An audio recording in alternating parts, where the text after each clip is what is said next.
Bom, nós restabelecemos o contato, então, com a doutora Débora e nós vamos falar agora com ela. Débora Fernandes Brito, ginecologista da Febrasco.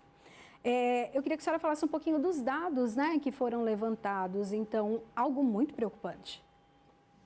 Exatamente. Então, os dados têm mostrado que houve uma diminuição do número de denúncias, de notificações, ao tempo que nós já sabemos que em contextos, por outras experiências, em contextos de isolamento social e de crises, como uma crise da pandemia do Covid-19, a tendência é que exista um aumento, né, do número de violências.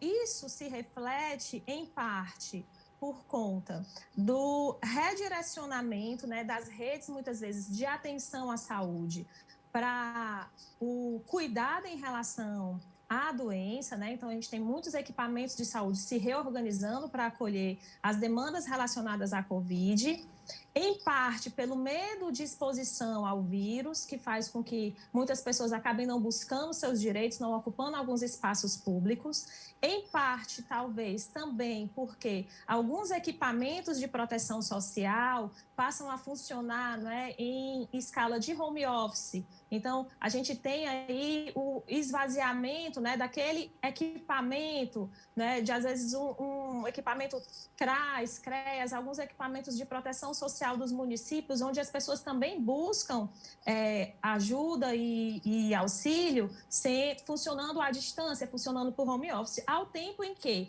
por causa do isolamento social, muitas vezes vítimas e agressores estão ali cada vez mais próximos, né? Estão o tempo inteiro juntos, que faz com que muitas vezes as pessoas que notificam, né, que fazem essas denúncias, se sentem mais tolhidas, mais inseguras, né? Menos em condições de estarem aí acionando os seus direitos.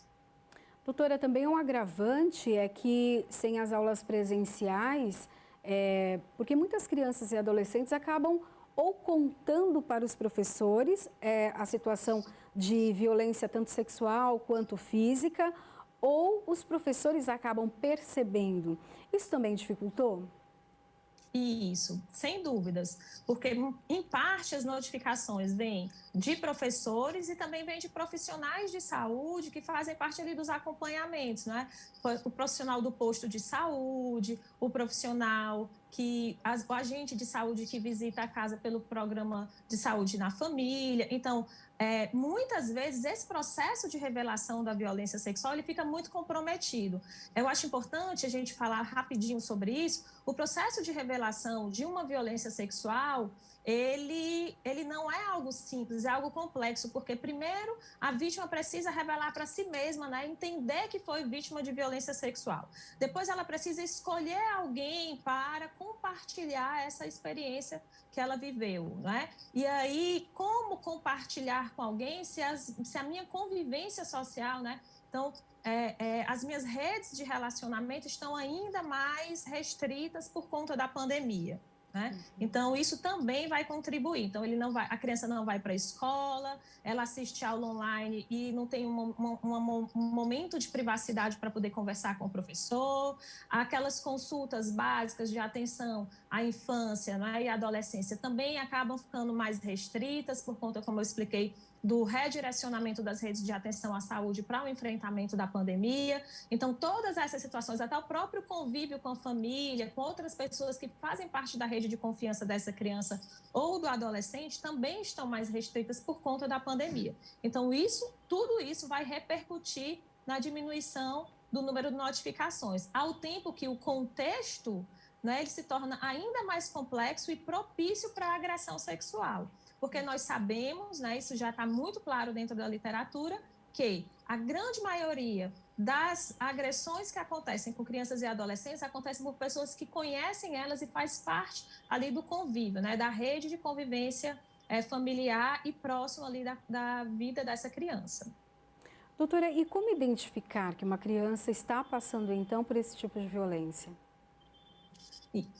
Pergunta extremamente importante. Em algumas situações, eu posso não ter sinais tão evidentes de que essa criança está passando por um processo de violência. Porque, como eu expliquei, esse processo de revelação precisa acontecer muitas vezes para ela. E muitas vezes essas crianças, elas não têm, naquele momento, a consciência de que estão vivendo uma situação de violência sexual. Então, eu posso observar sinais indiretos. Mudanças de humor, pesadelos, crianças que tendem a fugir de casa, né? Imagina que a casa é o lugar mais seguro para a gente, aí eu não quero mais estar lá. Crianças com mudanças bruscas, agressividade, um comportamento mais depressivo, crianças que apresentam ideação suicida, né? A mudança do desempenho escolar, uma criança que tinha um desempenho escolar melhor e agora fica com um desempenho escolar, né, mais deficiente.